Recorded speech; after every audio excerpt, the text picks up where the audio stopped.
شروع اللہ کے نام سے جو بڑا مہربان نہایت رحم والا ہے۔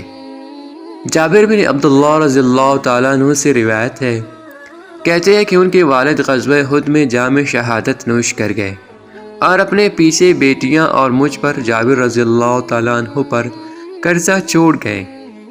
جب کھجوروں کے پھل کاٹنے کا موسم آیا تو نبی صلی اللہ علیہ وسلم کے پاس حاضر ہوا اور عرض کیا، یا رسول اللہ صلی اللہ علیہ وسلم، آپ جانتے ہیں کہ میرے والد احد میں شہید ہو گئے تھے اور مجھ پر بہت سا قرض ڈال کر چلے گئے، تو میں چاہتا ہوں کہ قرض خواہوں کو آپ خود نمٹائیں۔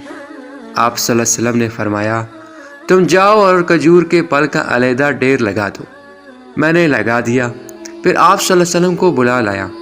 جب قرض خواہوں نے آپ صلی اللہ علیہ وسلم کو دیکھا تو بڑھ چڑھ کر بیان کرنے لگے۔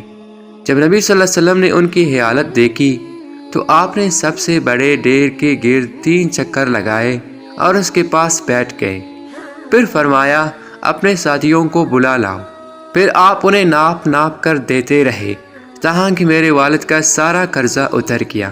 جابر رضی اللہ تعالیٰ عنہ فرماتے ہیں کہ میں اسی پر راضی تھا کہ اللہ تعالیٰ قرض اتار دے، خواہ میں اپنی بہنوں کے پاس ایک کھجور بھی نہ لے جا سکوں تو بھی خیر ہے، مگر نبی صلی اللہ علیہ وسلم نے تو پورے کے پورے ڈھیر مجھے دے دیے، اور جب میں نے اس ڈھیر کو دیکھا جس پر نبی صلی اللہ علیہ وسلم بیٹھے تھے تو یوں محسوس ہو رہا تھا جیسے اس میں سے ایک کھجور بھی کم نہیں ہوئی۔